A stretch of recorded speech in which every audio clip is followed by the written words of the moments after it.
The International Union for Conservation and Nature has revealed that ocean warming is currently affecting major marine resources. More extreme weather conditions have increased the risk of waterborne diseases, according to what has been called the most comprehensive review available on the issue. Compiled by 80 scientists from 12 different countries, it highlights detectable scientific evidence of impacts on marine life from microorganisms to mammals. Kevin Dayonga, who is a fellow at the IUCN, reports from Honolulu, Hawaii.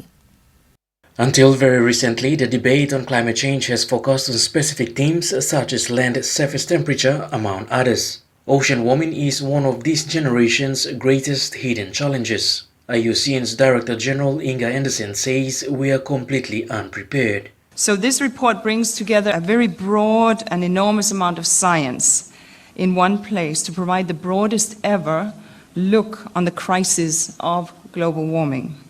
It's an eye-opening report which will provide much data for all. Because we know, of course, about the impacts of global warming on the oceans. We all heard about coral bleaching and the destruction of corals. But this report highlights all of these effects, and these effects are enormous. The report states that ocean warming is already affecting ecosystems from polar to tropical regions. It is driving entire groups of species, such as plankton, jellyfish, turtles, and seabeds up to 10 degrees of latitude towards the poles, causing the loss of breeding grounds for the turtles and seabeds, and affecting the breeding success of marine mammals. The report says most of the heat from human-induced warming since 1970s, a staggering 93%, has been absorbed by the ocean, which acts as a buffer against climate change, but this comes at a price. Dan Laffoley, Marine Vice Chair of the World Commission on Protected Areas at IUCN, and one of the lead authors, said they were astounded by the scale and extent of ocean warming effects on entire ecosystems. Is the fact that if the same amount of energy that has gone into the top 2 kilometres of the ocean since the 70s had gone into the bottom 10 kilometres of the atmosphere, we'd have seen a warming of around 36 degrees centigrade.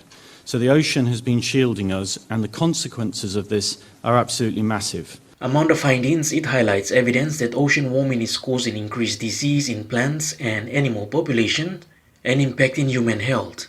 It has also increased rainfall in mid-latitudes and monsoon areas and less rain in various subtropical regions.